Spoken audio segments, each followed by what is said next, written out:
Bueno, entonces comenzamos. Primero que nada, quiero agradecer a todos los asistentes que tenemos dentro de esta reunión, como a los que tenemos en Facebook, que están viendo en este momento en vivo. Así que, ¿por qué estamos aquí reunidos? Bueno, tenemos el honor de estar con el profesor Luis Pasos aquí presente para que nos va a discutir distintos aspectos del liberalismo, a su vez como su texto del México no socialista. Para aquellos que no conozcan quién es el profesor Luis Pasos, pues déjenme decirle que es un académico, un profesor y un escritor bastante famoso en el ámbito económico, político y del análisis social dentro de nuestro país.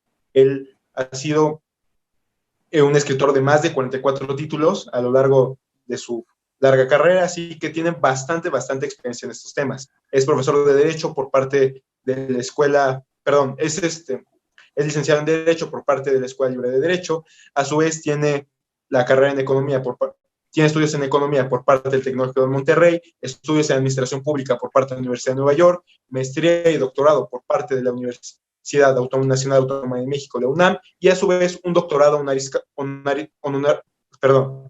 honoris causa por parte de la Universidad Francisco Marroquín de Guatemala. Pues ya dicho esto, déjenme decirles que va a haber una pequeña introducción por parte del profesor Luis Pasos acerca de estos temas que he hablado, de aproximadamente media hora, 40 minutos, y una vez haya pasado esto, habrá una sesión de preguntas y respuestas donde le pasaré el micrófono a alguno de los asistentes aquí presentes. De igual manera, si ustedes que están viendo esta reunión desde su casa deciden poner alguna pregunta dentro del chat presente y considero que es una pregunta pertinente, también se la pasaré al profesor Luis Pasos. Ya dicho esto, le paso la palabra a nuestro estimado invitado. Por favor, doctor. Bien, gracias Rodolfo, muy amable a todos ustedes por invitarme, igual a quienes nos están haciendo el favor de escuchar. Los términos muchas veces dicen mucho y no dicen nada. Técnicamente se le llama términos indeterminados, por ejemplo la palabra pueblo, todo el mundo las usa. ¿Qué es el pueblo? Pues lo que cada político quiere es el pueblo, en nombre del pueblo, vamos a juzgarlo en nombre del pueblo, el pueblo es el que está primero. Entonces, como esas palabras, también se han convertido en palabras como neoliberalismo. Y esto de neoliberalismo, pues quiere decir un nuevo liberalismo. Y por otro lado, también se habla de socialismo del siglo XX, comunismo, fascismo. Esto nos lleva a una serie de confusiones. Vamos a sintetizar diciendo que hay dos posiciones ante la sociedad, un colectivismo y un personalismo. El colectivismo es el que pone o antepone a la palabra sociedad, a la palabra gobierno, a la palabra todos, a la persona humana. Y el personalismo, que no es tan solo de raíces, podemos decir, liberales, de los liberales, es también de raíces cristianas. La religión católica, la filosofía católica de Santo Tomás de Aquino, es estrictamente hablando personalista. Yo en lo particular me digo que yo soy personalista.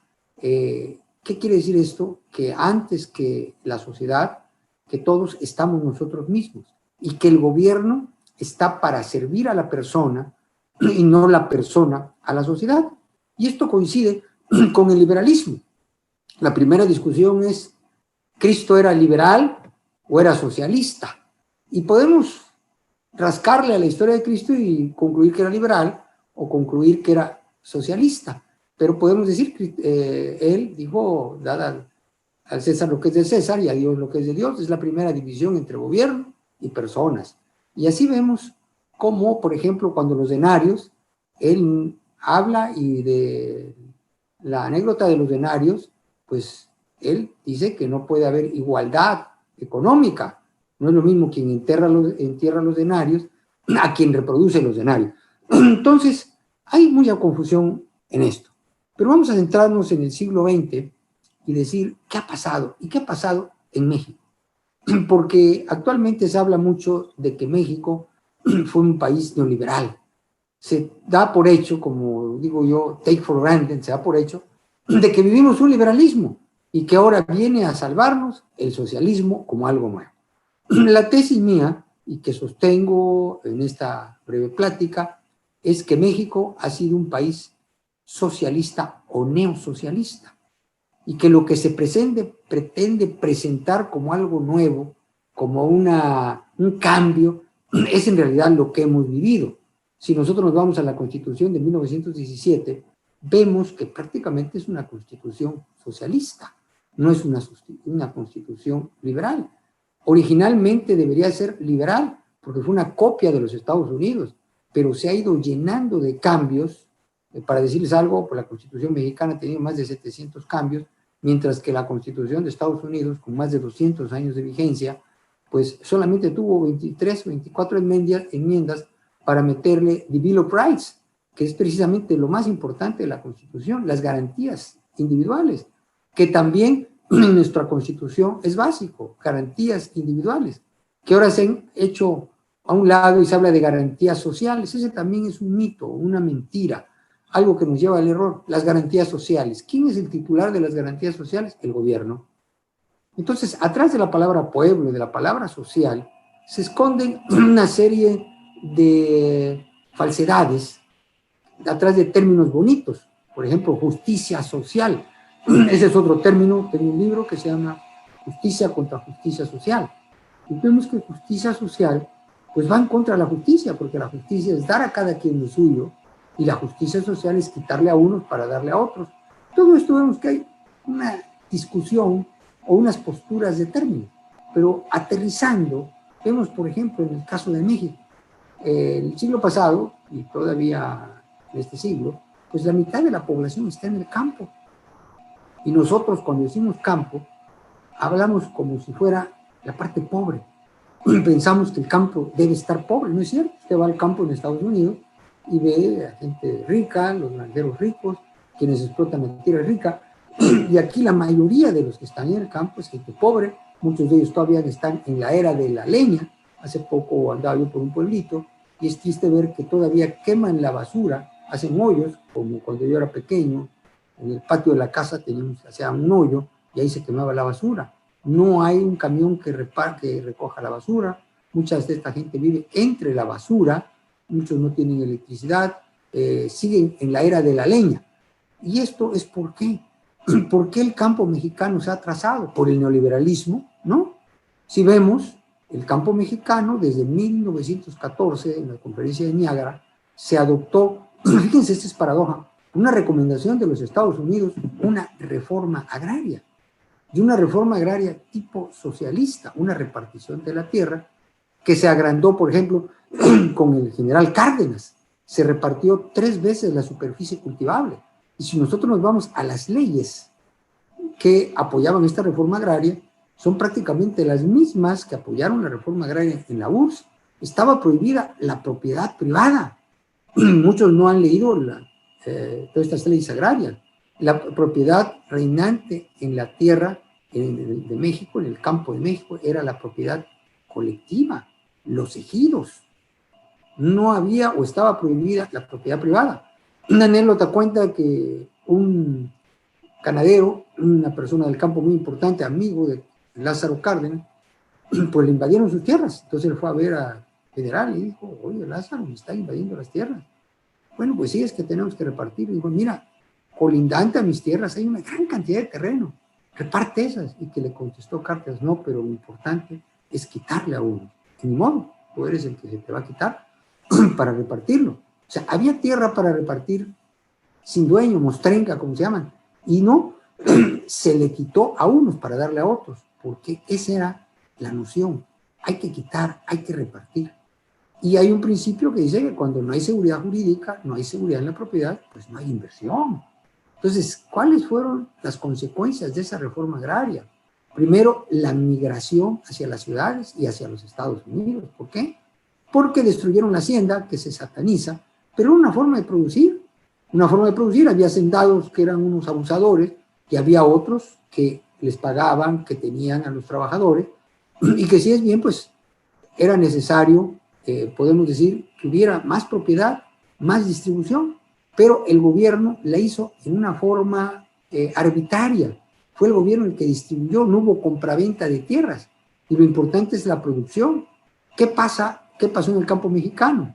Bueno, pues que se partió de la priori de que los campesinos querían tierras, Es como si yo les digo, los trabajadores de la industria quieren ser empresarios, y no. Hubo una encuesta muy interesante que salió en la revista Visión hace muchos años y que entrevistó a muchos campesinos. Y ahí salió la conclusión de esa encuesta fue que la mayoría de los campesinos, casi el 80%, no quería tierra, quería un mejor salario. Y le dieron tierra. ¿Qué pasó con esta tierra? Se abandonó.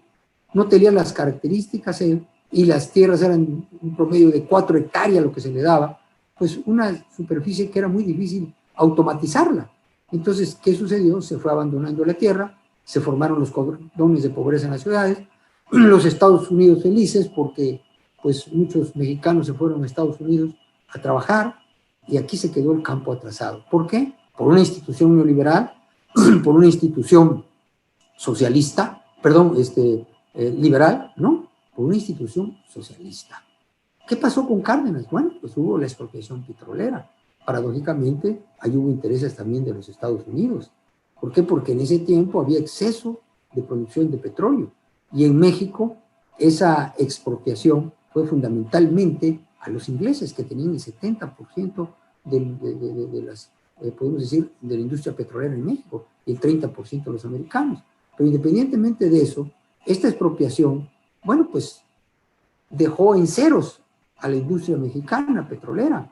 ¿Y qué sucedió? De exportadores de petróleo nos fuimos convirtiendo en importadores de petróleo. Pero no fue durante el siglo pasado, pues prácticamente casi todo el siglo, las principales industrias las manejó el Estado. La electricidad también, los ferrocarriles. En los tiempos de Echeverría, el gobierno tuvo más de 1,000, tenía casi 1,200 empresas, la mayoría de las cuales perdía dinero. Y ahí viene algo interesante. Ya con Miguel de la Madrid es casi insostenible la situación. Miguel de la Madrid llega a la mitad de su sexenio y ya no tenía dinero. Hace un convenio con el Fondo Monetario y le dicen, sí, pero pues, tienes que meter orden en tus finanzas. Y empieza pues un ordenamiento, no porque eran de derecha, sino porque no había otra salida. Y cuando llega Salinas, no es que Salinas fuera neoliberal, es que no le quedaba otro. Algunos técnicos le dicen, o privatiza, vende esas empresas, o hay un caos tremendo en México. Y empieza la privatización, no como una política de derecha neoliberal, sino como la única salida. Y esto hace que califiquen a Salinas de neoliberal, ¿no? Salinas, pues podríamos decir, no vamos aquí a hacer un análisis de su personalidad, era un agente del sistema, pero era muy listo. Se dio cuenta que no había salidas. Entonces ahí se habla de que ahí empieza el neoliberalismo, pero el actual gobierno nunca habla de lo que estaba anterior, del fracaso de Echeverría, del fracaso de López Portillo, de cómo hubo hiperinflación. Hubo un año en que la inflación en México llegó al 160%.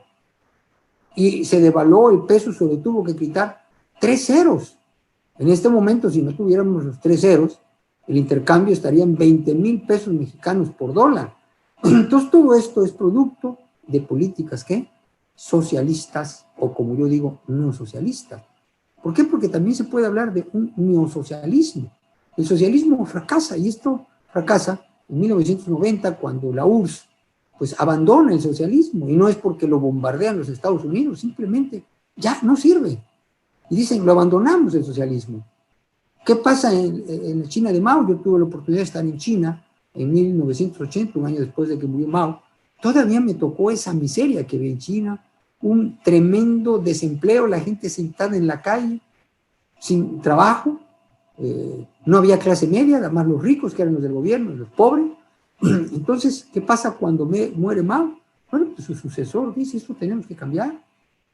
Y empiezan a hacer lo que algunos llamaron islas de capitalismo, o que también en México se le puso el término de zonas económicas especiales, que vino este gobierno, no sabía ni lo que eran, y lo tiró a la basura, y el gobierno anterior tampoco le hizo mucho caso. Pero ¿qué tuvo que hacer los sucesores de Mao? Pues simplemente, para no crear problemas internos, dijeron que iban a crear unas pruebas en ciertos lugares de China, que eran lagunas de capitalismo, y era ahí sí, un liberalismo completo. no había podemos decir, leyes laborales que impidieran. Un empresario que fue a invertir en esos tiempos en China me contó que cuando llegó, dijo, bueno, ¿y cuáles son las reglas aquí laborales? Dice, entiéndase con los trabajadores. Ellos le dirán lo que usted quiera pagarles. ¿Y qué pasó con estas islas de liberalismo en China? Pues China salió de la miseria. Salieron de la miseria millones de chinos y abandonaron, ¿qué? El socialismo. Podemos decir que no hay un ejemplo, fíjense, esto es muy duro lo que voy a decir, en el siglo XX, de un sistema socialista que haya disminuido la pobreza. Hay, por ejemplo, el mito de personas que no saben y que se aprovechan de los que no saben, que dicen, no, los países escandinavos, ahí sí hay un socialismo que ha tenido éxito. No es cierto. Noruega, Suecia, Dinamarca son países de economía de mercado. La mayoría de la riqueza la producen empresas privadas. Hay más facilidad para hacer negocios en esos países que en México. La carga fiscal es menor en esos países que en México. Un primer ministro de Dinamarca, por ahí circula en redes sociales, un discurso que dio en los Estados Unidos y dice, muchos creen que somos socialistas, dice, no, somos una economía de mercado, en donde aquí cada quien labra su futuro, no somos socialistas. Entonces es un mito. ¿Qué país podemos? Yo invito a quienes me están escuchando, díganme un país, Venezuela, Cuba, Indonesia, algún país, en Asia, en Europa. Ahí tenemos el caso de las dos Alemanias, empiezan igual después de la Segunda Guerra Mundial, una se convierte en una de las potencias mundiales y la otra se quedó subdesarrollada. Ahí tenemos a las dos Coreas, Corea del Norte y Corea del Sur. ¿Por qué hablo de esto? Porque hay suficientes ejemplos en el mundo para hacer ver que aquellos países con una filosofía liberal, o sea, de libertad, son los que han progresado. Y aquellos en donde el gobierno, bajo las más diversas excusas, ha regresado a un absolutismo, yo le llamo neoabsolutismo, en que se resume ese absolutismo en lo que dijo Luis XIV, l'état c'est moi, el Estado soy yo. Y lo estamos viviendo en México. ¿Quién es el Estado en México? El presidente López Obrador. Y voy a decir algo que puede molestar a algunos que están escuchando, a quien personalmente estimo porque lo conozco desde chamaco, pero fue envenenado en la universidad en la que yo también di clases. Y hay mucha gente envenenada por el marxismo virus. Y otros que también han encontrado una beta para enriquecerse en el socialismo. Hace poco me preguntaban, oye, ¿y por qué aún a pesar de los fracasos tan claros de los sistemas socialistas, hay muchos gobernantes que quieren ser socialistas? Bueno, porque les da la oportunidad de convertirse en unos déspotas, en unos dictadores en nombre del pueblo y ser de los más poderosos. Yo pongo un ejemplo. Muchos hablan de Trump, que era un arbitrario. ¿Qué es un arbitrario? Ya se va. Pero Trump no tenía el poder que tiene un presidente de México. Trump nunca podía decir a dónde se debía de construir un aeropuerto o una refinería. Y aún cuando él dijo, vamos a hacer un muro, pues enseguida un dueño de unas tierras del campo puso ante un juez de un pueblo podemos decir, una queja y demandó al presidente porque quería que pasara un muro por ahí, y el juez dijo, por aquí no pasa ningún muro, no podemos violar la propiedad privada, y eso en México no se hace. Estamos perdiendo la división de poderes, estamos concentrando poder en el Ejecutivo, y eso es la antesala de una dictadura, porque también hay quienes piensan que la dictadura siempre viene de la violencia. No, hay muchas dictaduras en América Latina que vienen de democracias. Entonces la democracia no es ganar una elección, no es un gobierno demócrata porque gana una elección. Recordemos que Hitler ganó las elecciones, y no hay quien diga que Hitler es una democracia. La democracia es cuando existe una división de poderes, y para que esa democracia funcione tiene que haber un Estado de Derecho, que no es Estado de leyes. Aquí también es interesante dejar esta diferencia, porque dice, vamos a un Estado de leyes. No, un Estado de leyes puede ser un Estado absolutista. El Estado de Derecho parte de la premisa de que se están respetando los 3 derechos fundamentales del ser humano, que son vida, propiedad y libertad.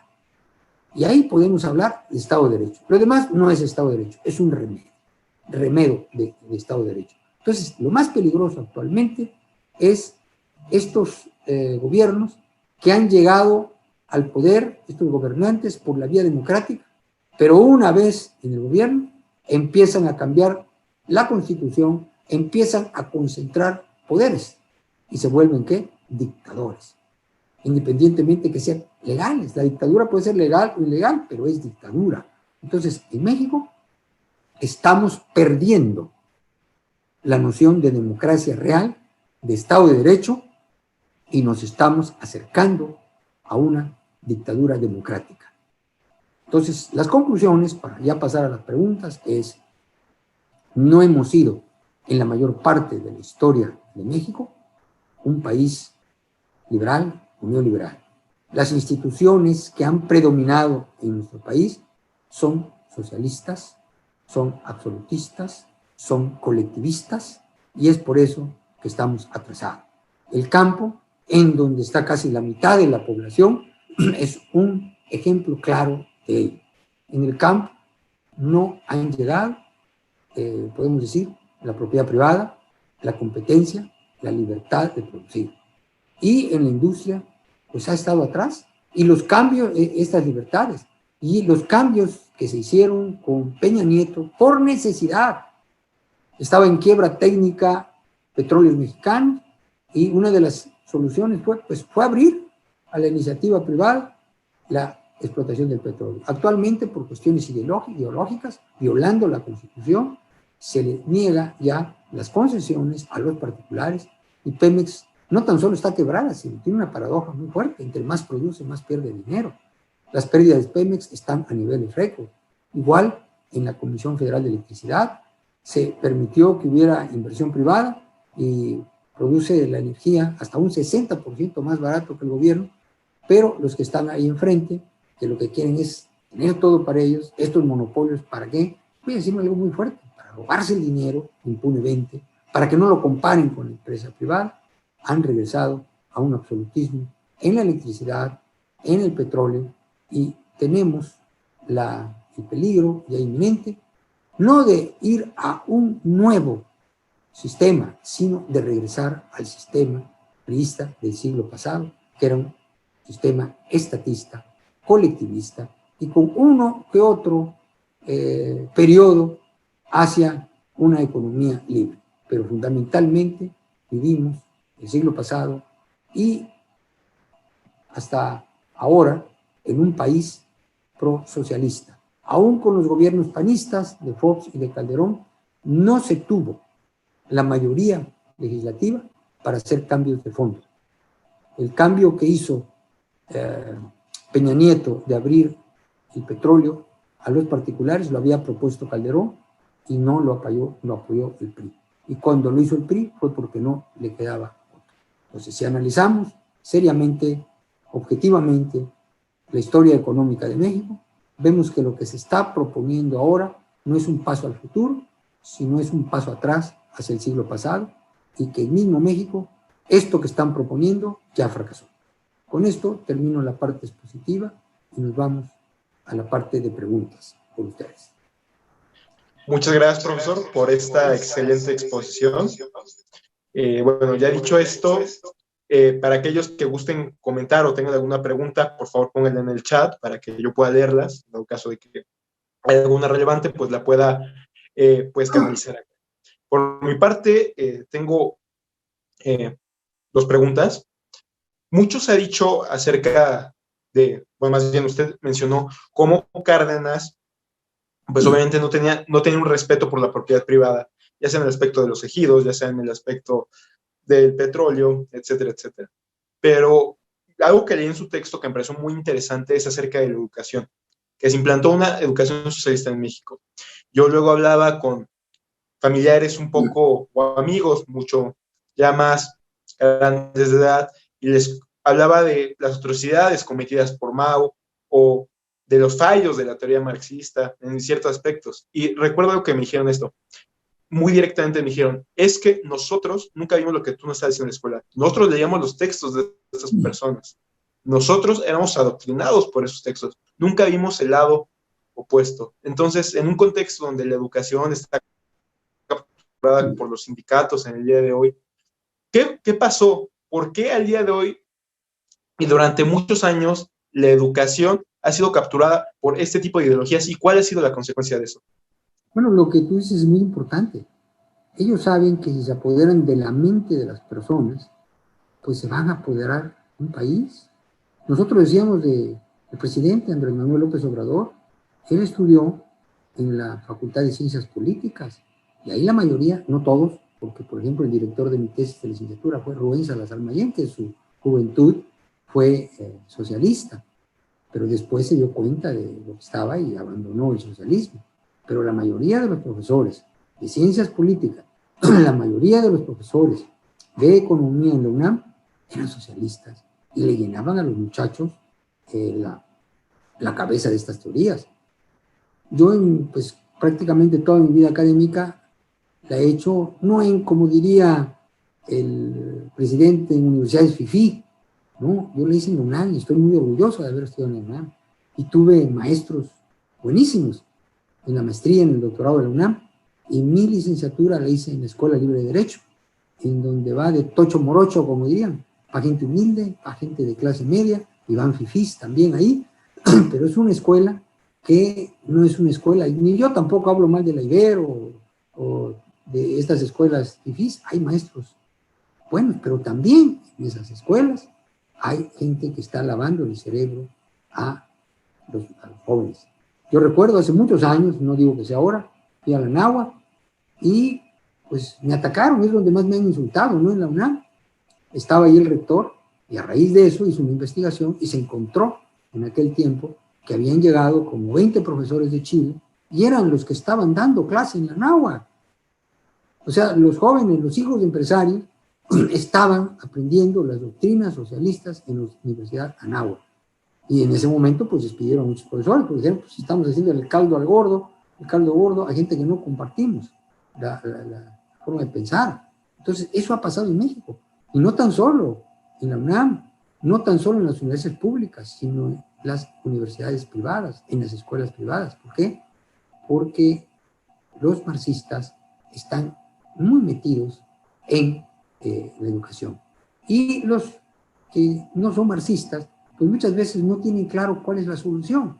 Me decían unas personas, amigos de Venezuela, me decían, mira, el problema más grave es que gran parte de la oposición a Maduro no tienen claro cuál es la solución. Son socialistas también.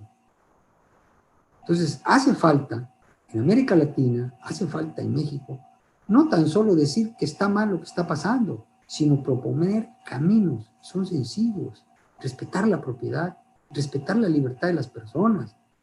Y esto, vuelvo a repetir, no es solamente la posición de Adam Smith, no es solamente la posición de los liberales de la Revolución Francesa, que al final, pues, no lo pudieron consolidar, sino que regresó Napoleón, sino es la posición también, y lo quiero resaltar, de la Iglesia desde el punto de vista ortodoxo.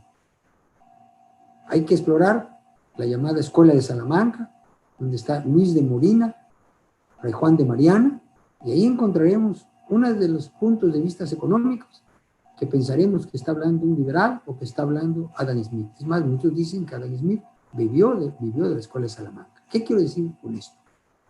Que las tesis liberales no son de derecha, no son de un grupo, son producto de una lógica humana. El ser humano produce cuando le garantizan la vida, cuando le garantizan la propiedad, cuando le garantizan la libertad. Hay que ir más allá de derechas, izquierdas, sino que son tesis que van de acuerdo con la naturaleza humana. Y aquel gobierno que proteja estas aspiraciones naturales del ser humano, de vivir, de tener algo, de decidir, pues puede lograr que un país vaya para adelante. Pero cuando el gobernante decide por uno, es cuando un país se queda atrasado. Muchas gracias. Hay otra pregunta por parte de Donatiu en el chat que nos pregunta acerca de cuál es su postura respecto a la reserva fraccionaria en comparación a otras alternativas con el patrón oro. ¿Cuál es su posición respecto a la reserva fraccionaria, respecto a otras posturas como la es el patrón oro, en el contexto de qué hubiera pasado si no hubiera habido reserva fraccionaria cuando fue la situación de Salinas? Mire, aquí podemos hablar de muchos sistemas monetarios, vamos a decir. Desde el patrón oro hasta el patrón cambio, hasta el dinero fiduciario, en donde ya no tiene ningún apoyo, ¿no? El momento de más crecimiento de la humanidad fue terminando la revolución industrial hasta antes de la Primera Guerra Mundial. Esa etapa se conoció como, si alguien me corrige, ahorita se me fue el nombre, no es la era de la felicidad, pero la era en que hubo mayor crecimiento fue cuando aquí se construyó en México el Palacio de Bellas Artes. Ahorita no me acuerdo, pero es la época de mayor crecimiento. ¿Y con qué coincide esa época de mayor crecimiento de la humanidad? Finales del siglo XIX y antes de la Primera Guerra Mundial, con el patrón oro. ¿Y por qué el patrón oro y el patrón plata, podemos también hablar de él, logra este crecimiento? Porque no se podía hacer inflación.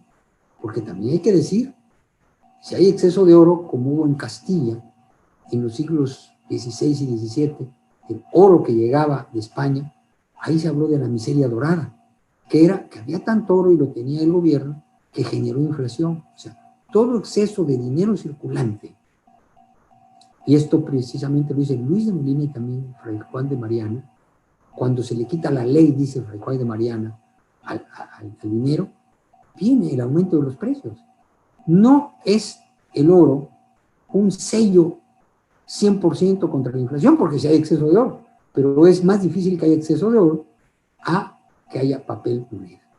Entonces, la emisión de papel moneda es uno de los grandes males del siglo XX y del siglo XXI, y es lo que sucede en este momento. El ejemplo más claro de la inflación es Venezuela. ¿Cuál es la inflación en Venezuela? Por eso decimos que la inflación no es el aumento generalizado de los precios, sino es el aumento generalizado de los precios es una consecuencia ¿de qué? De la inflación. ¿La inflación qué es? La emisión de dinero para hacer frente al déficit presupuestal, para hacer frente al gasto público. Y esto lo puede hacer también un gobierno de derecha, como lo hizo Chiang Kai-shek para enfrentar la guerra con Japón, y paradójicamente uno de los factores que hizo que Mao Zedong llegara al poder fue la inflación que había en China por un gobierno de derecha. Por eso Mao Zedong cometió todas las atrocidades que ustedes quieran. Hubo 30 millones de muertos con el gran salto adelante, que no lo voy a contar en este momento, fue una de las políticas más estúpidas que hubo, pero como él hacía todo lo que quería. Pero no hubo inflación en China. ¿Por qué? Porque tuvieron el miedo de hacer inflación. Entonces en China no hubo aumento de precios. Con Mao hubo destrozos, hubo muchas muertes, mucha represión, pero como ellos llegaron por la inflación que hizo Chiang Kai-shek, pues por eso ellos no hicieron inflación. Entonces la inflación no es de izquierdas o de derecha, es un fenómeno creado para financiar los gastos excesivos del gobierno. Y en el caso de México, la independencia del Banco de México ayudó a que no se hiciera inflación ya a partir de, podemos decir, de este siglo. Pero entonces lo que está haciendo el actual gobierno es endeudándose y esta deuda convertirla a pesos, o las reservas también monetizarlas, y está enfrentando la escasez que tiene de recursos con una deuda que pues lo van a pagar nuestros abuelos, pero va a generar aquí una inflación, y también si hay movimiento de tipo de cambio, pues vendrá también otra inflación. Muchas gracias. Una cuestión bastante interesante, porque generalmente en la escuela, en mi curso de macroeconomía hace unos años, me enseñan precisamente que la inflación era el aumento generalizado de los precios, pero acá con una perspectiva pues más analizada, más económica, se entiende simplemente como la emisión, que al final tiene como consecuencia esto, un enfoque más austriaco. Entonces... Perdón que te interrumpa, Roberto, porque mira, lo que acabas de decir es muy importante, lo que te enseñan en la escuela, y tiene cola. te dicen, la inflación es el aumento generalizado de los precios. Segundo acto, ¿quiénes aumentan los precios? Los empresarios. Entonces se van con otra política que es el control de precios. Y esto lo hizo Diocleciano, perdón que recuerde a Diocleciano en el siglo III, porque Diocleciano empezó a emitir o a acuñar más moneda, le quitó vamos a decir, los metales nobles y le puso metales chafas, podemos decir. Entonces había más dinero. Esto generó un aumento de los precios.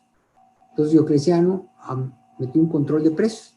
Dejaron de producir los campesinos, vino un decreto que le decía a los campesinos que tenían que producir a fuerza. Entonces los campesinos empezaron a irse. Entonces vino otro decreto que no los dejaba a los campesinos irse de su lugar. Entonces, cuenta un historiador italiano, muy ameno en sus libros, en la historia de Roma, ahorita Indro Montanelli, dice, ahí empieza la decadencia del Imperio Romano.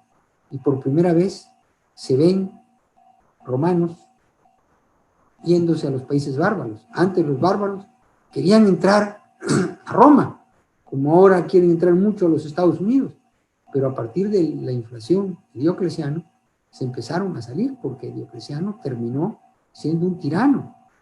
¿Por qué? Porque empezó dando prohibiciones de que se moviera la gente, obligándolos, multiplicó la burocracia para cuidar esto, y esa inflación llevó a una dictadura en Roma y a la decadencia del Imperio Romano. Perdón la interrupción que te di. Sí, adelante. No, está perfecto. Muchísimas gracias por esa pequeña y brebaje historia. Pero, ¿le parece si continuamos con otra pregunta? Me envió sus preguntas Andrés, entonces no sé si quieras participar ahorita, Andrés Maya. Sí, Rodolfo, gracias. Bueno, tengo una pregunta para el profesor Luis Pasos, que vendría siendo la siguiente. ¿Cómo considera usted que se podría evitar que ya no existan personajes como Castro o AMLO a mediano plazo? Bueno, me la estás poniendo muy difícil, Andrés.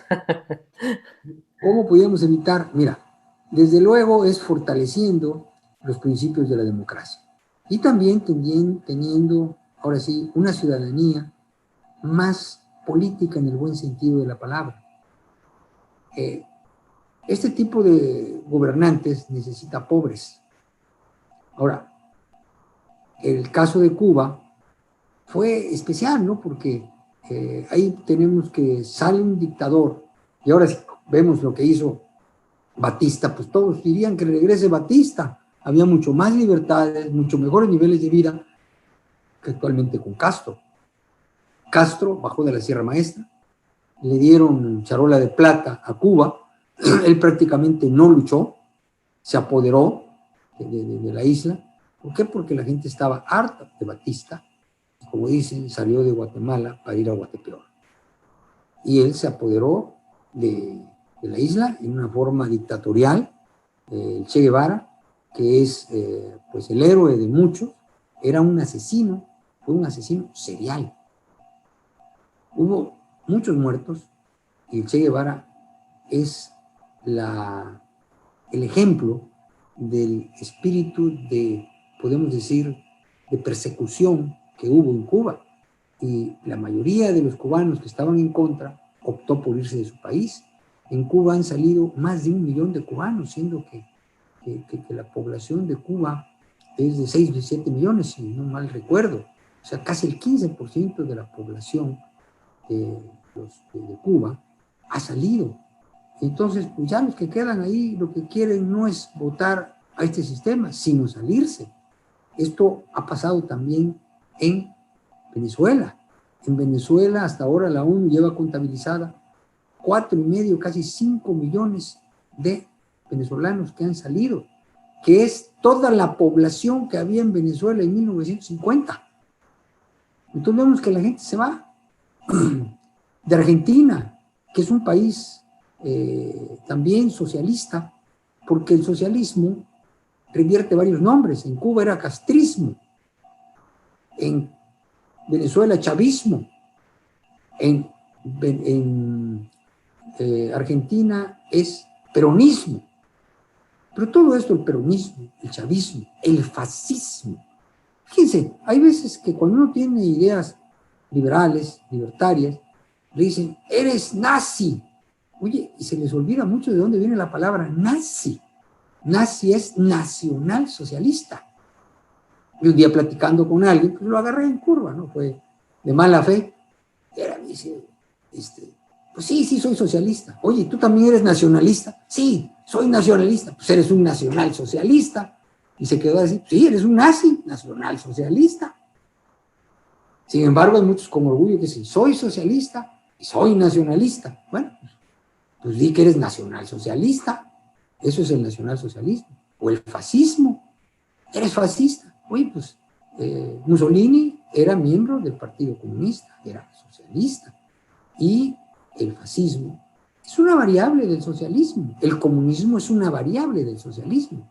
Porque hay quienes piensan que el comunismo es peor que el socialismo. No. La madre de todos esos es el socialismo, las políticas socialistas. Y el comunismo era un partido. El fascismo era también otro partido, pero las ideas que son colectivistas. Y también hay sacerdotes que son colectivistas, la llamada teología de la liberación, que estuvo de moda en México cuando fueron los que estaban atrás del movimiento de Chiapas, los teólogos de la liberación, que ya ha sido superado. ¿Por qué? Porque fueron utilizados por otros y es contrario al evangelio esta unión que hicieron entre evangelio y marxismo. Esa es la teología de la liberación. Pero hay muchas, podemos decir, muchas posiciones que la gente piensa, no, ese no es socialista, ¿no? Sí. Socialista es todo aquel que sea colectivista, todo aquel que crea en la planificación central, que la vida de los ciudadanos tiene que ser planificada por el gobierno, y no que la posición del gobierno es garantizar que cada ciudadano haga su propia vida. Un maestro mío le identificaba como un invernadero, un bien entendido, bien común, porque también es algo que se ha... ¿Qué es el bien común? Decía este maestro mío. Es crear las condiciones para que cada quien se desarrolle como persona en lo material y en lo espiritual. Entonces, cada quien haga lo que se dé la gana. Si alguien quiere rascarse la panza todo el día, que se la rasque, pero que no quiera que el que trabaje le dé una parte. Porque otra de las características del socialismo es la repartición de la riqueza por el Estado y el mito de la igualdad económica. La igualdad es ante la ley, y la igualdad de oportunidades no quiere decir que todos tengan la oportunidad de manejar un avión, ¿no? Todos tienen la oportunidad de hacer lo que quieran, también hay que interpretarla bien. Pero lo más importante es la igualdad ante la ley. La igualdad de ingresos no es ni política económica, es un engaño para ganar votos y para justificar que le quiten a unos para que el gobierno se quede con una parte y se cumple ese dicho que el que parte y reparte se queda con la mayor parte. Voy a aprovechar para hablar de una teoría que yo le he puesto nombre, no digo que sea su inventor, pero ¿qué está sucediendo en España, en Brasil, en Argentina, aún en México también? Es lo que yo llamo la teoría de la carreta. ¿Qué quiere decir? Todos los días hay más gente que se suba a la carreta y menos que jalan la carreta. Este es el caso de Argentina, que es un caso patético. En Argentina hay cerca de 21 millones, ahorita no recuerdo cuál es la población exacta argentina, pero está todos que tengo, que viven del Estado. Y hay 8 millones que pagan impuestos.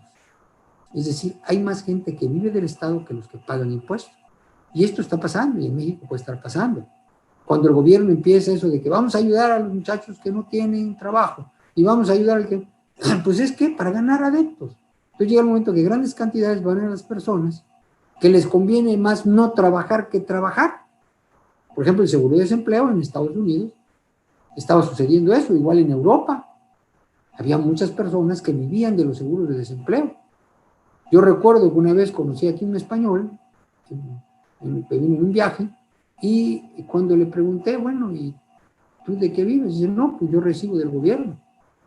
Y después platicando, pues tenía bienes, recibía de rentas, era una gente que podíamos llamar rica, pero recibía todos los meses una ayuda del gobierno por estar oficialmente desempleado. Entonces el seguro de desempleo, que puede tener, pues puede ser una ayuda en ocasiones justificable teóricamente, se convirtió en una forma de mucha gente ocultar sus ingresos para que el gobierno los mantuviera. Entonces tenemos con que cada día, no tan solo en esos países, sino también en Estados Unidos, en todos los países, hay más gente que quiere vivir del Estado y también más gobernantes dispuestos a ayudarles, siempre y cuando sea a cambio de su voto. Adelante. Pues sí, bastante interesante. Como bien dice, con usted construida la carreta, está muy relacionado con lo que mencionaba anteriormente con la inflación. Llegó a tal punto en el Estado argentino que no podían mantener las finanzas, que tuvieron que recurrir a este método y pues bueno, ya todos sabemos cómo se encuentra el día de hoy Argentina. Así es. Entonces, acá quiero una pregunta, Carlos Arrieta Franco, de favor, si quisiera participar.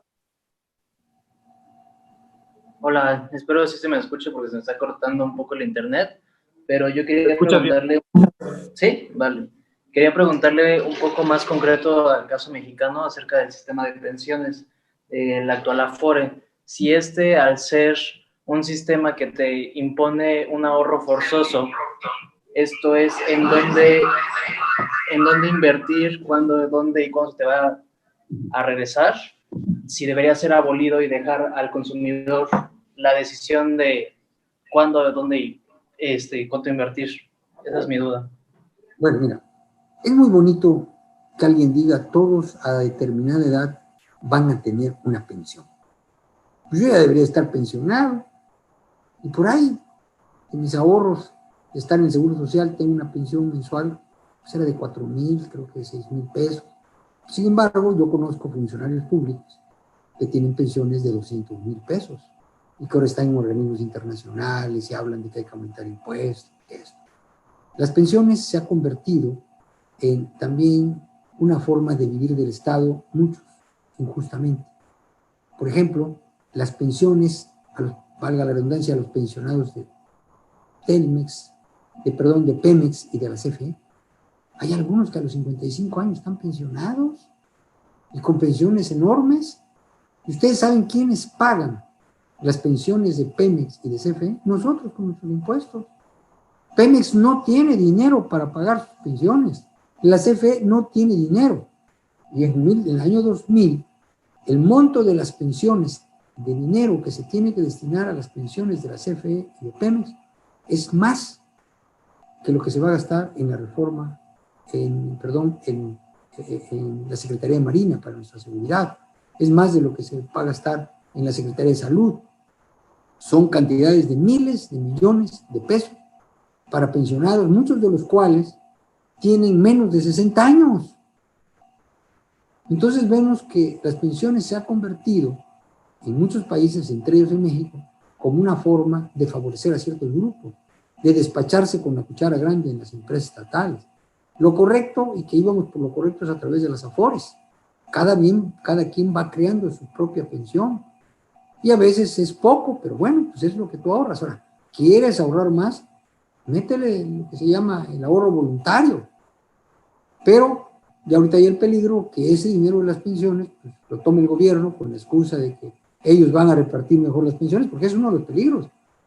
Todos los fideicomisos que eran para fines específicos lo está tomando el gobierno. Había algunos que no eran necesarios, había algunos que se despechaban con la cuchara grande, había corrupción en muchos de estos fideicomisos, pero no se trata de destruirlos. Como digo, si esa lógica va a ser que todo lo que esté corrupto se va a deshacer, pues deberían de empezar por deshacer Pemex y la CFE. Pero pues ya han agarrado eso de que lo que no les gusta hay corrupción. Por ejemplo, hay noticias, hace poco salieron, que en Pemex, pues la mayor parte de los contratos que dan, pues son contratación directa. Y esto ahí es donde hay más corrupción, que hay más opacidad o la misma opacidad que en gobiernos anteriores. El huachicoleo sigue. En la CFE también. Ahí hay como 200 funcionarios que ganan más que el presidente de la República, porque al actual presidente ya le agarraron el modo. Cuando hay una acusación de corrupción en alguna parte, van y dicen, no, presidente, son los conservadores, son los neoliberales, lo que dicen eso es invento y se las compra el presidente. Entonces tenemos con que desgraciadamente, mientras haya empresas estatales, mientras quien gaste el dinero no pierda de su dinero, Porque en las empresas privadas también hay corrupción, hay ineficiencias, pero le cuesta al director de la empresa, le cuesta al dueño de la empresa, no a dueños seccionales. Por eso fue el saqueo que hubo en Pemex el sexenio pasado, y sigue habiendo este sexenio, porque es primero, muchas de estas gentes no saben ni administrar. Bartlett es un político muy audaz, es muy bueno para contar votos que no se salen, es muy bueno para meter sus ideas y hacer sus cosas, pero pues, ¿qué sabe de administración de la CFE? Pues sabe lo mismo que yo, nada más prender y apagar un foco. Entonces, ¿pero qué ha hecho? Pues bueno, no, simplemente ha llevado a esa empresa a una situación peor, y desde luego siempre hay, como en este gobierno, como en muchos, hay a quien echarle la culpa. Y eso es otro de los peligros, que le echan la culpa de todo a quien se deja. Y uno de los copos en este gobierno es el neoliberalismo. Cualquier cosa que está mal fueron los neoliberales. Pues tenemos que acabar con ese mito que permite al gobierno lavarse las manos y dejar claro que en este país lo que ha habido es un neosocialismo y un socialismo, en la mayor parte de su vida como un país independiente. Muchas gracias. Ahora me parece que es el turno de Rubén Ortiz, así que adelante. Gracias por la oportunidad. Doctor Pasos, por favor, ayúdeme a entender un detalle que ahorita usted ya lo estaba abordando. ¿Cómo reducir el riesgo de la tentación de echar mano de los recursos como las afores, los fideicomisos, el endeudamiento, generar más impuestos para regalar dinero? Bueno, mire, el problema es este. Normalmente uno de los instrumentos para frenar esto de la democracia es la división de poderes. Pero una verdadera división de poderes. Actualmente, como el pueblo todavía no tiene muy claro, la ciudadanía, lo importante que es que el poder ejecutivo no tenga el control sobre el legislativo y que haya una independencia del poder judicial, pues aquí está cada vez teniendo más poder el ejecutivo. Por ejemplo, antes o hasta hace poco, pues para congelar una cuenta había que tener la orden de un juez. Ahora ya hay una iniciativa para que el ejecutivo congele una cuenta sin la orden de un juez. Entonces, ¿esto qué hace? Que un presidente o cualquier alto funcionario ejecutivo le caiga gordo y diga congelen esa cuenta. Como dicen, fusílenos y después averiguamos. Como decía Pancho Villa, fusílenlo y después averigua. Entonces, aquí estamos llegando a esa concentración del poder. Estos fideicomisos, es cierto, había algunos que se despachaban con la cuchara grande, otros que eran innecesarios, pero la solución ¿cuál era? Transparentarlos. ¿Y qué hay ahora? Pues ahora el Ejecutivo, el presidente es el que va a disponer de esos recursos.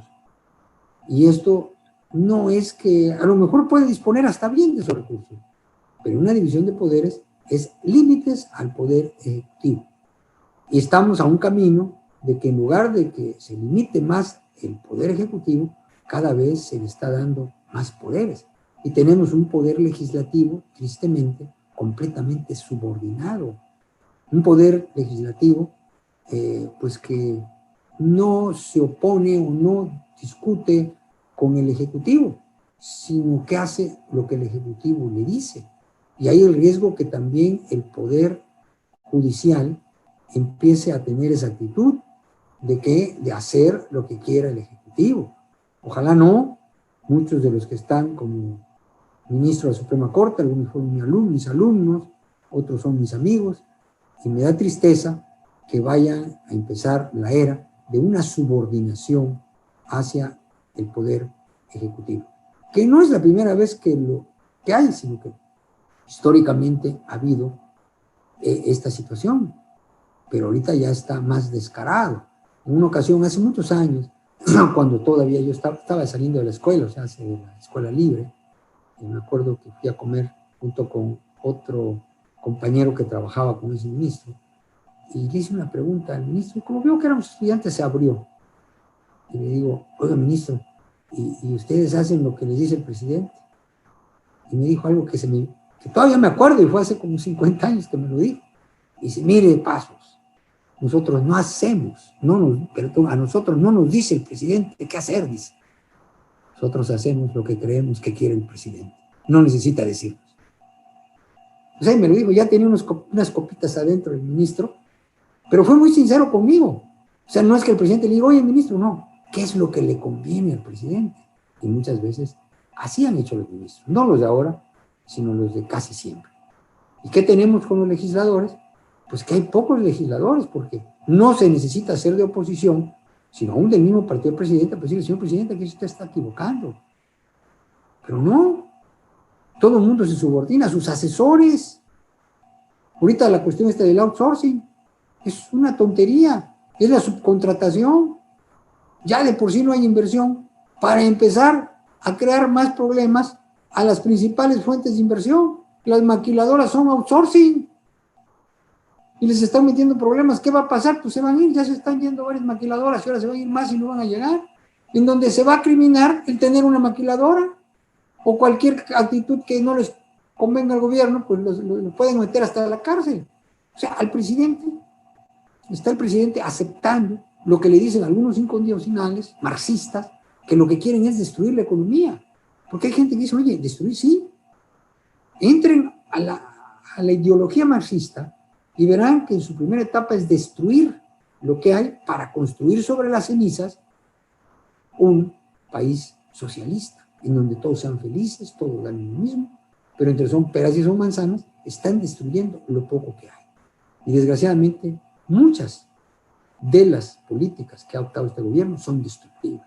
Ahí tenemos el caso literal del aeropuerto. El aeropuerto es eso. ¿Cómo que lo destruyeron? Pues sí, destruyeron. La gente se queda, ¿cómo? Entonces, esa es la política. Hay que destruir lo que hay, porque es capitalismo, es explotación.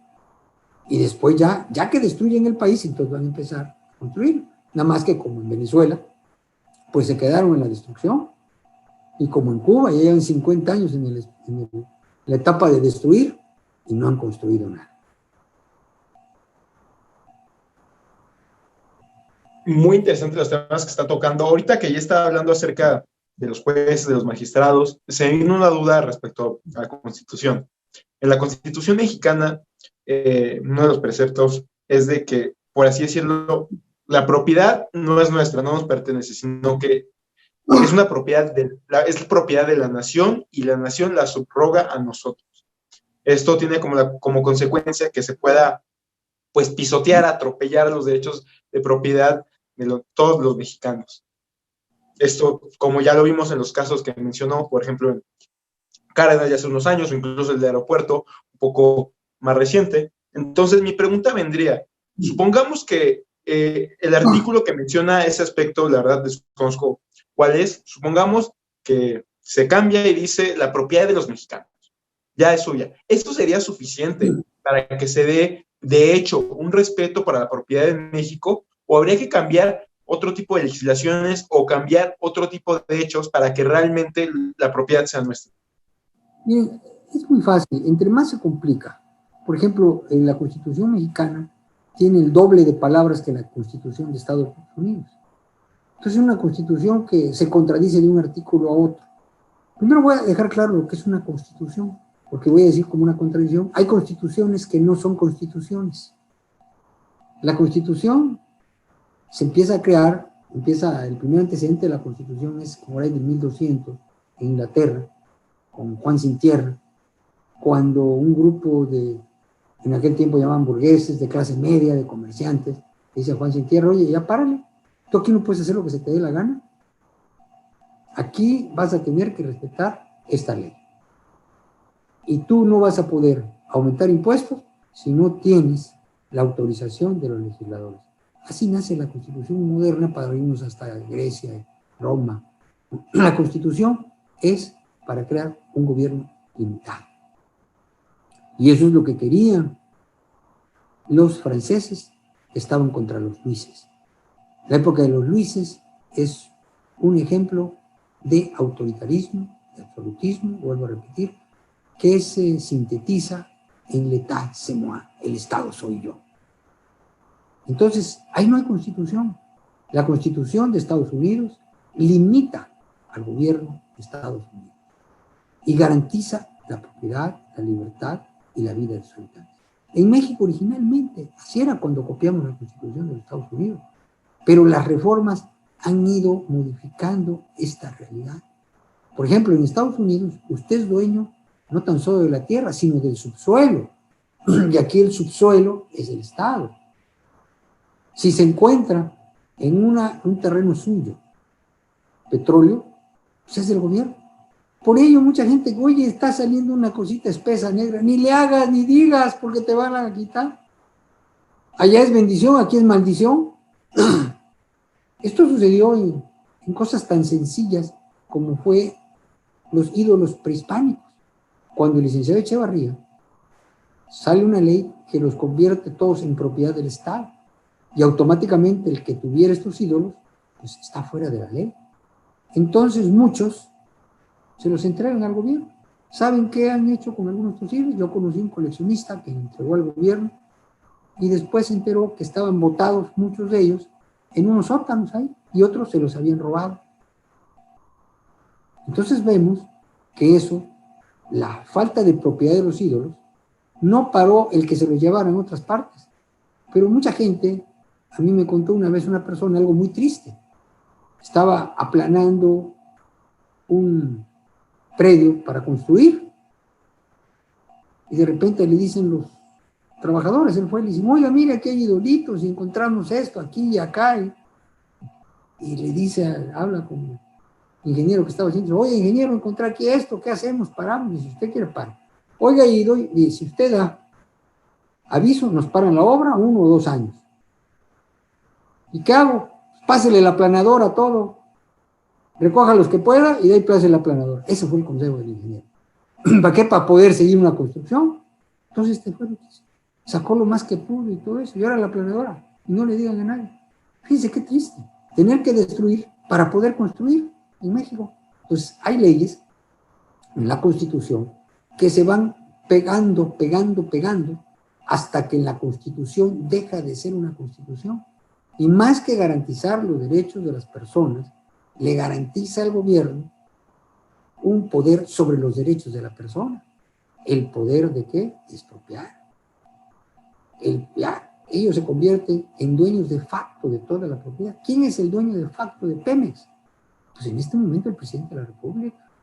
Es el que dice que producir, dónde se va a hacer una refinería. Oiga, que se va a inundar, pero aquí yo quiero que se haga. Oiga, pero ya se inundó ahorita. Aquí. Sí, que no saquen fotos. Y esto no es nuevo.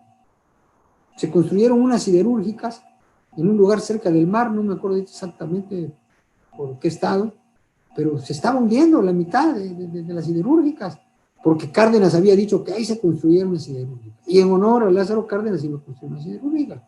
Pues que un empresario privado construye donde se le da la gana, y donde hay condiciones, porque es su dinero. Entonces tenemos que la Constitución, cuando da un poder excesivo a los gobernantes, cuando en lugar de proteger el derecho de propiedad, le da al gobierno derechos sobre nuestra propiedad, deja de ser literalmente una constitución, porque ya no limita al gobierno, sino le da poderes ilimitados al gobierno. Muchas gracias. Pues sí, la verdad es un problema respecto a la Constitución. La Constitución, en vez de limitar los poderes, parece que los otorga, ¿no? Y parece, por lo que estamos viendo, no hay límite. Aquí hay una pregunta bastante interesante de Mike Andrade, que nos dice, cito textualmente, oye, pero de marxista no tiene nada AMLO, lleva a cabo solamente políticas de derecha, es inclusive amigo de los grandes empresarios del país y aplaza los derechos de muchos grupos indígenas. Constantemente se oye este punto argumentativo donde se dice que AMLO no es una persona de izquierda, sino de derecha por el tipo de políticas públicas. ¿Usted cómo respondería a esto? Bueno, mira, hay radicales que tachan a AMLO de derecha porque quisieran que colgara a todos los empresarios, ¿no? Y quisiera que, como Castro, ¿no?, fuera el director de toda la orquesta. Efectivamente, AMLO no es un radical. Sí tiene radicales en su gobierno que lo están orillando a hacer cosas que él no hizo cuando era jefe de gobierno. el anterior jefe de gobierno, ¿cómo se llama? El que ahora está en el PRD, este se llama su nombre, que es ahora senador, creo, Miguel Ángel Mancera. Mancera, pues promovió una constitución de izquierda. Mancera provocó una constitución de izquierda, que no es una constitución, para ganar votos. Entonces, en ese tiempo, pues podíamos decir que era más de izquierda que López Obrador, cuando fue en el gobierno de México, fue el encargado del gobierno de México. Ahora López Obrador es el presidente y no tenía gente. Entonces la gente, con cierta gratitud lógica de quienes lo apoyaron, los metió a puestos muy importantes, marxistas, podemos decir radicales, y lo están rebasando. Y otros vivillos, como por ejemplo ahorita en el caso del outsourcing, hay un senador, no tiene caso ni decir su nombre, el líder obrero, que es el representante de los sindicatos de Estados Unidos en México, y es el que le ha metido eso del outsourcing para beneficiar a los americanos. O sea, porque el ser de izquierda no quiere decir siempre que se va a beneficiar al pueblo. Muchas políticas de izquierda en México fueron, y esto no quisiera entrar a esta discusión, pero sí lo puedo decir y que el que quiera lo vea, pues fueron impulsadas no por el gobierno de Estados Unidos, por grupos de Estados Unidos, por sindicatos de Estados Unidos, por gente que tiene el poder suficiente para pagarle aquí a unos guerrilleros, como pasó en Chiapas, para que se viniera bajo el Tratado de Libre Comercio. Entonces, sí hay quienes quisieran que López Obrador fuera más rápido. Y hay también quienes lo único que saben es ser oposición y que ganan dinero siendo oposición, como la coordinadora de maestros. Ellos ya le sacaron 100 millones de pesos al gobierno actual, pero siguen cerrando vías de ferrocarril, siguen haciendo, ¿para qué? Para que les den más dinero. Son chantajistas. Entonces ellos dicen que el gobierno de López Obrador es de derecha. No, el gobierno del presidente López Obrador es un gobierno socialista, de izquierda, de una izquierda moderada, que la gente que tiene sus subordinados la están radicalizando y que él también se está dejando radicalizar.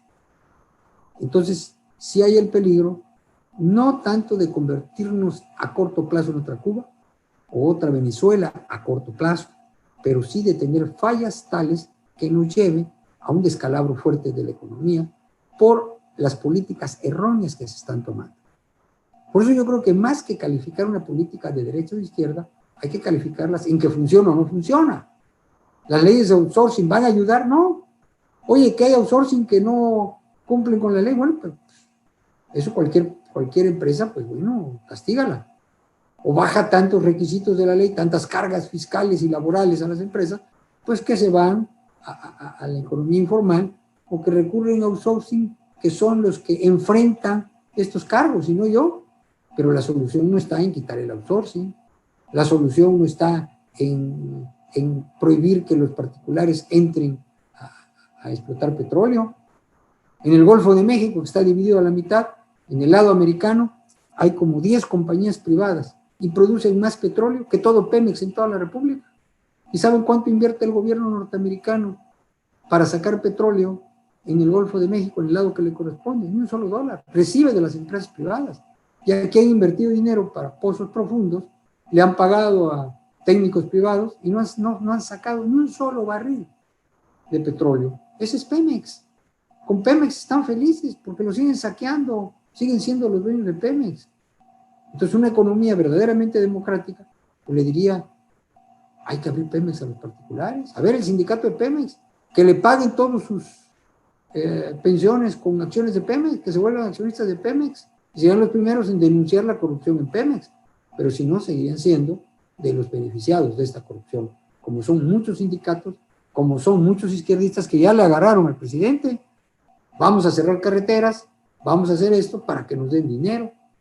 Y esos son los que dicen que es de derecha López Obrador. López Obrador es un gobierno de izquierda, hasta ahora moderado, y que está tomando decisiones equivocadas, erróneas, que le van a costar al país dinero y que pueden llevar al país a un descalabro económico. Muchas gracias. Majo Salinas tiene una pregunta, así que por favor, Majo. Adelante. Perdón, no sabía que iba a hablar. Disculpen. Bueno, no sé si me escucho. Sí, la escucho, Majo. Perfecto. ¿Qué tal? Bueno, más que nada mi pregunta era enfocada a cómo podemos hacer llegar las ideas de la libertad a los jóvenes, porque prácticamente los jóvenes ahorita solo tienen información acerca de ideas de extrema, ¿no? Y sobre todo del tema socialista, que lo confunden mucho como con esta lucha social de defender los derechos de los gays, de las feministas, de toda esta cuestión que el socialismo ahora adoptó como de ellos, y por eso como que engloba toda su idea en completo, ¿no? Entonces, creo que me gustaría escuchar cómo usted propone que podamos acercar las ideas de la libertad. Bueno, ahorita sí a bote pronto, como dicen, lo más preocupante es que las escuelas que forman profesores, todas están controladas por la izquierda, las rurales. Y hasta hubo una prohibición, no sé si sea vigente, de que las escuelas particulares no podían poner cursos para sacar profesores. Entonces yo creo que deberían muchos grupos privados, como son la Ibero, como es la Náhuac, no sea ciencia cierta que lo tengan, pues carreras de profesores. Y que también tengan profesores, porque también en la Náhuac, con la Ibero, pues hay muchos profesores que no tienen claro cuáles son la economía, cuál es el orden social que más va a disminuir la pobreza. Desgraciadamente, muchos empresarios también han estado lejos de la educación. Muchos que nos dedicamos a la educación, pues vemos en nuestras instituciones, en las cuales tenemos asociaciones civiles, pues que hay poco respaldo del empresario. El empresario, y no tampoco hay que acusarlo de nada, pues está para crear riqueza, para trabajar, pero también en estos momentos debe darse cuenta que tiene que participar en política, y participar en política también es participar en la formación de la juventud. Tiene que analizar qué está subsidiando. Yo conozco empresarios que han estado subsidiando a organizaciones de izquierda y no se dan cuenta de que son de izquierda, les han tomado el pelo. Entonces, si el empresario, que va a ser el principal, en principio, el principal pagador de estas políticas de izquierda, pues que se ponga a formar gente con ideas correctas y que analice a estas escuelas que les da ayuda, escuelas privadas, que muchas veces no forman personas con una orientación correcta desde el punto de vista político, económico. Entonces, la izquierda sí ha tenido esa paciencia de que por décadas ha formado profesores con ideas de izquierda y que de tiempo completo están dando clases, están envenenando las mentes de muchos jóvenes. Hace poco leía yo un folleto dado al público por la Secretaría de Educación de Puebla, en donde, en un ejemplo, pues está creando odio para el patrón, habla de cómo explota a la gente, y todo eso se lo dan a los niños, y esto es peligroso. Pero pues hay quienes están muy ocupados únicamente haciendo dinero y no se dan cuenta que el gobierno está haciendo leyes para quitarle su dinero, y que en las escuelas van a celebrar que les quiten su dinero, porque muchos muchachos lo que aprenden es que el patrón es malo, que es explotador, que hay que quitarle todo, y eso es lo que enseñaron en la escuela, que en cierta forma fue lo que le enseñaron a Andrés Manuel y a mucha de la gente que está con él. Adelante, Rodolfo. Gracias. Gracias, Mao. Pues sí, definitivamente la educación es un aspecto súper importante. Recuerdo leyendo algunos textos de Gramsci, un autor de corte marxista, mencionaba cómo eso era fundamental para la formación de las ideas de los jóvenes. Así que si no tenemos presencia en el aspecto educativo, pues no podemos tener esperanza de que en el futuro vamos a tener presencia en el aspecto social y político del país. Y bueno, continuando ya con unas pocas preguntas para cerrar, me gustaría, si de ser posible, que Ibrahim Hernández me pudiera hablar acerca de su pregunta que tenía.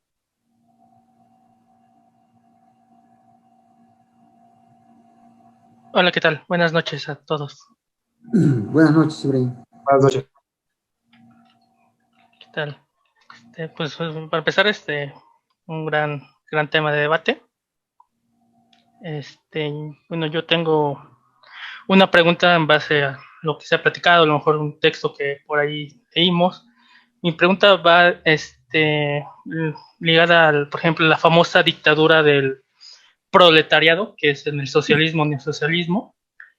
Si tiene alguna diferencia con la dictadura de la mayoría, que es lo que es una de las grandes críticas de la democracia, o en esencia son lo mismo. Bueno, mira,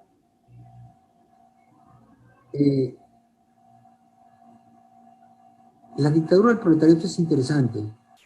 Precisamente el maestro que hice a los de las ciencias políticas, Rubén Salazar Mañén, de él aprendí algo muy interesante que tiene que ver con lo que tú estás preguntando. Y él fue marxista, él fue un activista casi guerrillero, y que a lo mejor fue profesor de Andrés Manuel, Rubén Salazar Mañén. Yo tuve una buena relación de amistad con él ya en sus últimos años, y me contó algo, me dijo algo interesante, y él escribió sobre esto. Dice, el primero que contradijo a Marx fue Lenin. Porque Lenin, pero diga, Marx, cuando una vez lo acusaron de que estaba a favor del Estado, él dijo, le dijo Engels también, le dijo, nosotros somos anarquistas, estamos en contra del Estado, porque el Estado es una podemos decir, organización que es fuente de explotación. Sin embargo, Lenin le corrigió la plana, tomó algunas cuestiones de él y dijo, bueno, sí, nosotros vamos a destruir el Estado, pero mientras haya capitalistas, vamos a tener una dictadura provisional que se va a llamar dictadura del proletariado. Y el único problema es que esa dictadura ya en unas partes, pues, eso lo dijo hace 100 años, y la URSS tuvo como 70 años de dictadura del proletariado y se acabó por ineficiente. Entonces vemos que un marxista real sería anarquista. Yo no soy anarquista, pero un marxista real sería anarquista. Y la paradoja de los marxistas es que todos los gobiernos que forman son absolutistas. Crece el gobierno. Entonces, eso es que la teoría marxista está mal desde la esencia. Porque decía luchar contra el Estado y terminó con macroestados. Entonces, ¿qué tenemos? Con que el crecimiento del Estado es una deformación del marxismo, pero apoyada en la teoría de Lenin de la dictadura del proletariado del pueblo. Por eso usan mucho, nosotros somos dictadores, pero a favor del pueblo. Hace poco escuchaba yo un video en donde un periodista llega con un rollo de billetes, con un montón de billetes, porque hay muchos ejemplos en Venezuela de que para comprar algo pues, hay que llevar una carretilla de billetes. Entonces entrevista a Maduro y le dice, presidente, mire, con todos esos billetes que traigo, apenas si puede usted comprar, le dijo algo así como un papel de baño o algo. Usted sabe eso y dice, fíjense, qué caraduras son y cómo hacen vuelta. Sí, sabemos eso y nos duele que haya eso, pero eso lo vamos a arreglar empoderando al pueblo. ¿Qué quiso decir? Nadie sabe. Empoderando al pueblo van a controlar la inflación en Venezuela, siendo que él sabe, le están diciendo los billetes que él emite. Entonces hay mucho descaro en lo que contestan. Hay cuestiones que dicen, bueno, ¿qué somos tarados? ¿Que somos atrasados mentales? Pues sí. Y lo más triste es que hay gente que todavía les cree. No, pues el pueblo tiene que estar en el poder para que se acabe la inflación. Tenemos que controlar los precios, control de precios. Entonces, esta dictadura que hay es dictadura del proletariado, pero es transitoria. Ya que se acaben los capitalistas, nosotros vamos a entregar el poder a los trabajadores. Precisamente hay un documento que salió a la luz en la URSS por uno de los de la oposición cuyo nombre se me va, en donde la primera represión de trabajadores en la URSS fue unos años después, pocos años después, de que llegaron los marxistas al poder.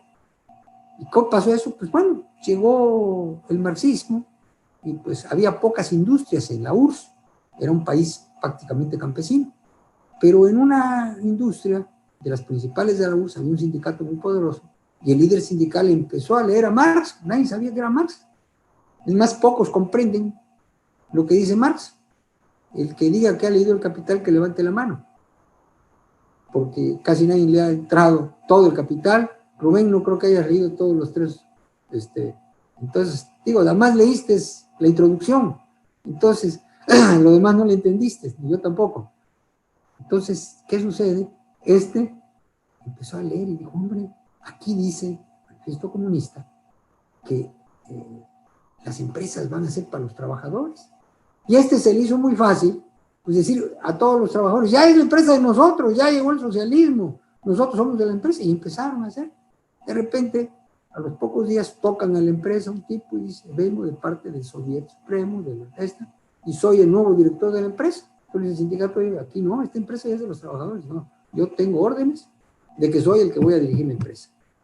Y se armó la bronca y mandaron tanques a reprimir a los trabajadores y los sacaron a la fuerza. De las primeras acciones del gobierno socialista fue sacar a la fuerza a trabajadores de esa empresa porque creyeron en lo que decía Marx, que las empresas iban a ser para los trabajadores. Y después siempre ejercieron el poder absoluto con base en la teoría leninista de la dictadura del proletariado. O sea, somos dictadores, pero por el pueblo y para el pueblo y el beneficio del pueblo. O sea, lo que cambió fue la justificación de la dictadura. Antes la justificación es que traían sangre real, que eran descendientes de Dios. Y no, ahora estos son descendientes del pueblo. Ese es su nuevo rollo. Y con base en la dictadura del proletariado o del pueblo, que dicen ellos, ejercen un absolutismo igual o peor que la dinastía de los Luises en Francia. Muchas gracias. La verdad me pareció bastante curioso lo que dijo del Capital, porque yo durante un tiempo estudié en la Escuela Superior de Economía, un semestre específicamente, y ahí tú llevabas Capital 1, Capital 2 y Capital 3, ¿no? En año y medio. Y algo que me parecía, la verdad es un texto complicadísimo, ¿no? Algo que me parece muy curioso es de que nadie lo leía, nadie. O sea, según tenías que leer, ni el profesor lo leía, o sea, así se lo pongo y no estoy exagerando. Yo sí lo leía y la verdad, en algunos aspectos lo entendía bastante, en otros no. Me compré un libro de un antropólogo marxista, que explica el Capital, no me acuerdo cómo se llama. David Harvey, ya ahí aprendí un poco más. Entonces, me di cuenta que muchos de los que menos entendían el texto eran de los más fervientes defensores de las ideas de Marx. Entonces, pues ahí luego hay como ese contrapeso. Pero bueno. ¿Y estás en economía de la UNAM? No, estudié un semestre en la Escuela Superior de Economía del POL y ahorita estoy en el ITAM. Sí, porque mira, yo recuerdo, yo tuve un buen amigo, es mi amigo, un amigo se llamaba Lenín Rojas, marxista. Y él iba unos días a dar clase a la Facultad de Derecho, donde di clases por muchos años, a mis alumnos, y yo iba a sus clases a dar una clase para que vieran otro punto de vista. Y una vez me enfrasqué con él en una, podemos decir, discusión sobre el capital. He leído poco y la verdad no he leído partes en donde están las tesis, pero no todas las tres tomos. Entonces llegamos a la teoría del plusvalor y lo empecé a acorralar. Y era un tipo muy audaz, escuchaba muy bien, y me dice, no, es que está mal la traducción, dice. Es que tú no lo has leído en francés. No manches, le dije con los chavos, ¿no? Ya me estás ahí. Entonces ni él mismo entendía. Yo cuando fui a su primer clase para invitarlo a que fuera a dar clases a la mía, dije, no está entendiendo ni lo que él dice. Porque precisamente es confuso. Pero también ahí viene mucha gente que tiene un sentimiento de odio al que tiene. Recordemos que el capitalismo está basado en la ambición. Hay que limitar la ambición en la medida que perjudica a terceros. Tú puedes ser todo lo ambicioso que quieras en el capitalismo, llenarte de dinero, siempre y cuando no perjudiques a terceros. Pero el motor del socialismo, lo voy a decir, y está grueso lo que voy a decir, es la envidia. Te sientes mal por lo que tienen los demás. Entonces hay muchos que no se explican por qué no tienen y el otro tiene. Entonces les entra, les cae como anillo al dedo las teorías socialistas.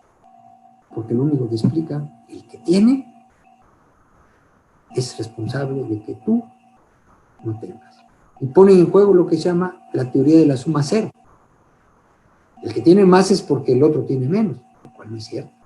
En una economía de mercado, la mayoría de los bienes que existen se crean, no existen. Hay quienes crean bienes y hay quienes viven de los que otros crean, como muchos funcionarios públicos. Como hace poco yo retuitaba algo que muchos saben y otros no. Marx nunca trabajó. Lo mantuvo su esposa, lo mantuvo sus padres y lo mantuvo Engels. Nunca entró a una fábrica. Un tipo que nunca trabajó viene a decirnos que están explotando a los trabajadores. Viene a decirnos que hay que darle a la gente lo mismo. Y él vivió siempre lo de otros. Entonces, ese es el gurú de muchas ideas que atacan a la iniciativa privada. Un hombre que nunca pisó una fábrica. Un hombre que nunca trabajó. Y ese es el líder intelectual de esta izquierda que está destruyendo más que construyendo. Muchísimas gracias. Quiero decir que llevamos hora y media, así que igual nada más hay tiempo de una pregunta más. Y primero que nada, pues una disculpa a los dos Pedros, a Ángel y a todos los que no pudimos contestar su pregunta. Seguramente en un futuro habrá otra oportunidad. Pero finalmente me gustaría acabar con una pregunta muy importante. Estos conversatorios son importantes, pues estar en coyuntura con las noticias diarias son importantes, pero le quiero preguntar, ¿qué bibliografía considera usted indispensable para entender la economía y también para entender la historia económica de México? Que no hay muchos textos acerca de ese tema, así que le quería hacer, ¿qué textos recomienda para entender estos dos aspectos, la economía en general y la historia económica de nuestro país? Rodolfo, me pones en una fuerte disyuntiva, porque te tendría que recomendar, como para empezar, mis libros. ¿Quieres entender la economía del país? Por ejemplo, yo te recomendaría que leyeras el que de los más recientes, que se llama Justicia Social y Justa. Mis libros, que son simplistas, le digo muchas gracias, yo no escribo nada complicado, escribo para que le entiendan. Y otro que se llama Políticas Económicas. Y otro que también te recomendaría, que me gusta mucho, que se llama La desigualdad y la distribución de la riqueza. Los puedes bajar, algunos ya gratuitamente, puedes leerlos, y creo que esos serían para empezar, para que empezaras a entender. Y de otro autor, un libro muy sencillo, que a mí me enseñó mucho, es el de Henry Hazlitt, Economía en una lección. Henry Hazlitt. De Henry Hazlitt, Economía en una lección. Después de que leas mis libros, lee ese. Primero empieza a leer mis libros. Yo te recomiendo el de Justicia Social y Justa, porque hablamos cómo empieza el progreso en la medida que se respeta la propiedad privada. Ese fue editado por Editorial Planeta, con el sello creo que fue de Ariel, y lo puedes también comprar como ebook en cualquier parte de América Latina o en las librerías en México. Creo que ese sería un buen libro para empezar a entender las nociones de la economía. Pues perfecto, muchísimas gracias por usted estar aquí, por estar este tiempo con nosotros, muchísimas gracias a todos los asistentes y sobre todo muchísimas gracias además gracias a México Libertario por organizar esta reunión y al Partido Libertario Mexicano. Muchísimas gracias a todos. Y gracias a ustedes por invitarme y por escucharme. Un gustazo.